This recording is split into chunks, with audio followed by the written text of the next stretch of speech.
Welcome back. Let's turn our focus to the big focus story at this hour. IndiGo CEO Ronojoy Dutta has said that the airline will now conduct an internal study on how to better handle distressed, specially abled passengers. So what is the context to this? Let me remind our viewers here that a family traveling with a special child was to take an IndiGo flight from Ranchi to Hyderabad, and with them was this child who was in a state of hunger, thirst, anxiety and confusion. That is what we are getting to know, that this was an incident that happened on the 7th of May where the child's parents were trying to soothe him. There were others who were trying to help as well.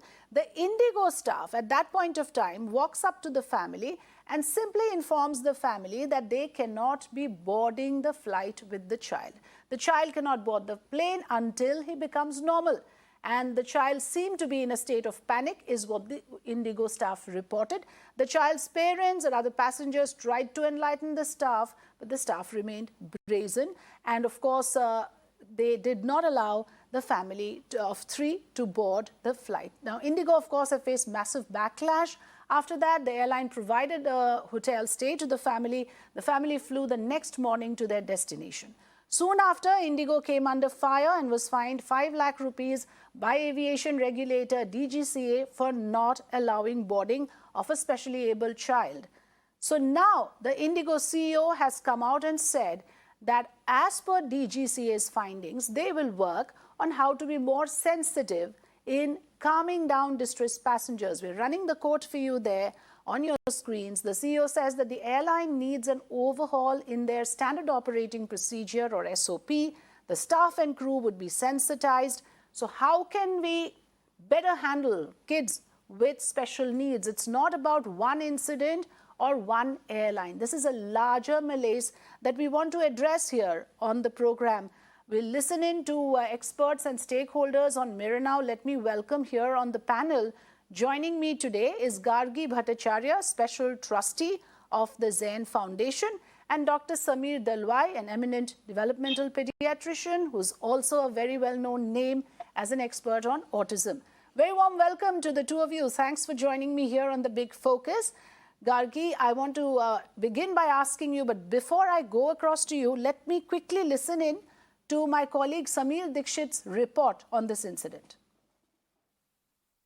Currently, the IndiGo has said that they will conduct an internal case study to understand how to better handle the specially abled passengers, and they may come up with the SOPs or guidelines for their staff, especially those who are on ground duty, to better handle the specially abled passenger. But if you see the entire case on May 7th at Ranchi Airport, one of the IndiGo staff at ground duty who was there, he denied one of the specially abled passenger for boarding the aircraft, and then the staff or the IndiGo staff or the airline said that visibly it was in a very panic situation and was not fit to travel or get on board the aircraft. But lately the DGCA Aviation regulator conducted an inquiry, and then almost a week ago DGCA imposed a rupees 5 lakh fine on the airline for not properly handling the specially abled passenger.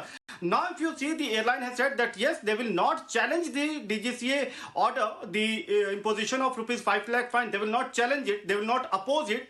Secondly, they will conduct an internal case study of this and properly come up with a SOP for better handling the specially abled passenger. But this clearly seems that IndiGo will not go in any sort of tussle war or ego clash with the aviation regulator, but they will try to fix in any of the issues that is there in while handling the specially abled passenger. But because one of the guidelines or one of the instructions that DGCA came up in this particular case, that the airline staff could have brought in the airport doctor, and then he could have properly guided this IndiGo staff as to what decision should be taken in that particular situation. Right. So Sameer Dikshit was giving us the details. Gargi, coming to you first on this entire episode, and you've written quite a passionate post on social media where you say that 5 lakh fine is too small a price and for the kind of ordeal that the parents were made to go through. Now the airline is promising to make amends. Are parents like yourself, who's raising a special child, happy with this? Thank you, Afrida. We need to know at first that special children do not always come with wheelchairs or crutches or hearing aids. There are special children who are also in the category of cognitive impairment. That is very difficult to decipher for those who have not been trained to be sensitized in the service sector or any other sector. So IndiGo has done this once before in 2017 at the Delhi airport, and there was a lot of hue and cry about it. It's happened again, and I think I think the staff that are employed there, uh, I don't know whether it's possible, but because they are addressing, uh, the population as a whole, they should not only be looking at those who are, normal people like you and me. They should also be looking at those who have cognitive deficits, who have sensory battles within them, who are not able to process sound and light properly, who might be, moving their hands and legs and covering their ears and making sounds, which might not be a socially appropriate behavior. But they need to understand that they need to have tools with them to calm down such people. It is not difficult to do.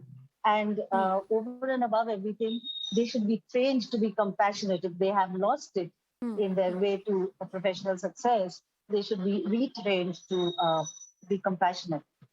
Yes, so they need to be trained to be compassionate. Very nicely put. I want to ask you, Dr. Dalwai, at this point of time, you must have gone through the entire episode, and we sort of put it out, in the form of graphics as well, this entire sequence that happened, where, according to you, the airline and the staff faltered. What was your first response as an expert who deals with children like this on a day-to-day basis on what exactly went wrong? Where exactly did they falter?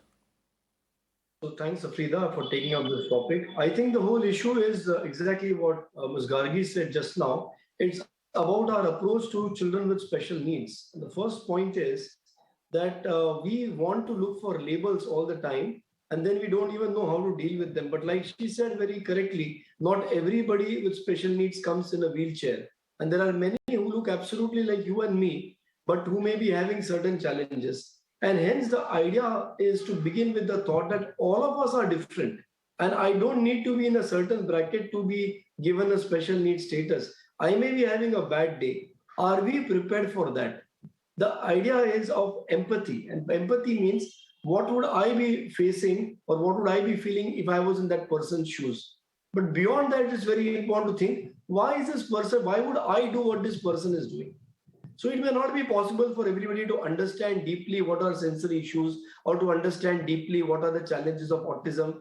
But it's very important for us to be human and say, कि ये भी बच्चा ही है, ये क्यों ऐसा कर रहा है? Why is he doing this? Why would I be doing it in his place? Oh, I would behave like this if I was angry. I would do this if I was hungry. I would do this if I was in pain. I think this is the first basic etiquette all of us as civilians and citizens must have to try and understand why I would behave like this in that place. And if we begin with that, that is where truly empathy begins. So I think the airlines and the staff should have tried to understand that he has a problem. Speak to the parents who are there along with the child. I'm sure the parents would have explained to him that when this child sees a lot of people, he's in a new environment, he feels very, very anxious. And his way of reacting to that anxiety is probably by doing what he was doing. If they would be willing to understand this, they would do well. Unfortunately, they've been handed over another SOP. Anybody who creates a loud sound or is doing this or doing that, into brackets called creating a ruckus, you have to offload him. This is the problem. So the SOPs and whatever else has been done has not figured or taken into account somebody who's different. I won't even say differently able, but somebody who's different from the norm on that point of time. And that's where all these kinds of wrong behaviors or bad behaviors on the part of airlines or authorities or all of us come into play. And I feel it's a citizens' initiative that needs to be taken to bring this across. I wish there was somebody else at that time who would have intervened on behalf of the parents and spoken to the authorities there and explained to them. And I do believe many of the co-passengers did raise that. But unfortunately, Yes. the airline guy has given us his own SOP. If somebody is doing this, just knock them off. And that's the bad part. Yes, which is why IndiGo wants to make amends, but taking up from the point that you made on SOP, will it change really? Gargi, what is your take on this? Is it just about having a new set of SOPs, or is it more important now to have a sensitization process? What change do you envisage? Just on paper, one airline changing an SOP, will it really make a difference? Gargi? I'm glad you asked this, Afrida. Um, I would just like to give a little bit of information. Way back in 1971, I'll talk about autism because I know that most. The incidence was one autistic child in 10 in 120. This year it's 1 in 38. So that's the increase in the number of children with special needs.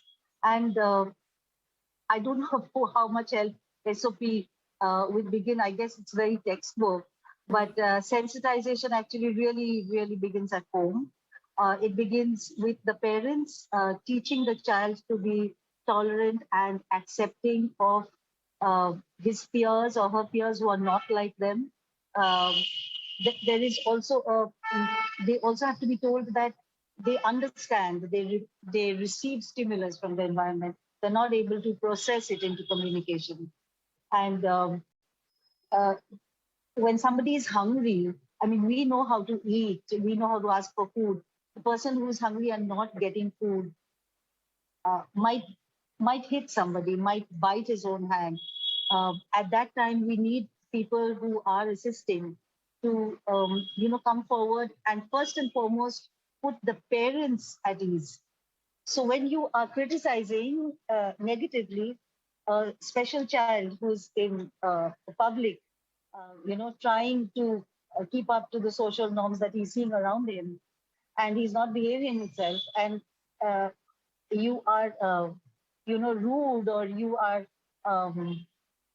you're not compassionate towards him, you immediately put to unrest the parents or the caregivers who are traveling with the child. They are not only embarrassed, they feel shame. And what happens then is they behave badly towards the child who's with them. They try to bring the child into control. So you affect 3-4 people when you're being discompassionate with the one with special needs. So I don't really think that it should start with an SOP. I think sensitization starts very much at home, and then definitely in the primary school. And there are many inclusive schools nowadays where special children are put together in classrooms, and special educators and shadow teachers and all the curricular activities. And they are also trying for employment in certain sectors. I think that's the way to go about it. And I don't know what IndiGo is all about. I don't know why this is happening again and again. I would have loved something like this to happen to my child. I would have torn them up open. Gargi, I read your post, and you are saying in no, without mincing words, that, this is something that you would have taken it up much more strongly if you were the parent in that situation. You were quite outraged, even with the 5 lakh penalty imposed by DGCA, because you felt that that is not the way to deal with this issue. People in high places in the senior positions will have to take note. Fortunately, let's look at the brighter side. That has happened. Now the CEO has promised that there will be changes made. But on the larger spectrum, on the larger issue, Dr. Dalwai, do you think that the likes of you, the people who on a day-to-day basis deal with such children, should be also consulted whenever they make any policy change? How does it help for IndiGo to have an internal study without sort of roping in experts, people who work in this field, like Gargi, like yourself, who probably meet parents of autistic children every day, Dr. Dalwai? I absolutely agree with you. I mean, if there is something wrong with the plane, they would call the Boeing or the airline office, the Airbus office, and a team of experts would come down even before they change one small nut or screw on the plane. Why would they not want to involve people who are truly experts or who deal with this, and even the parents of some of the children, because before they formulate a policy like this?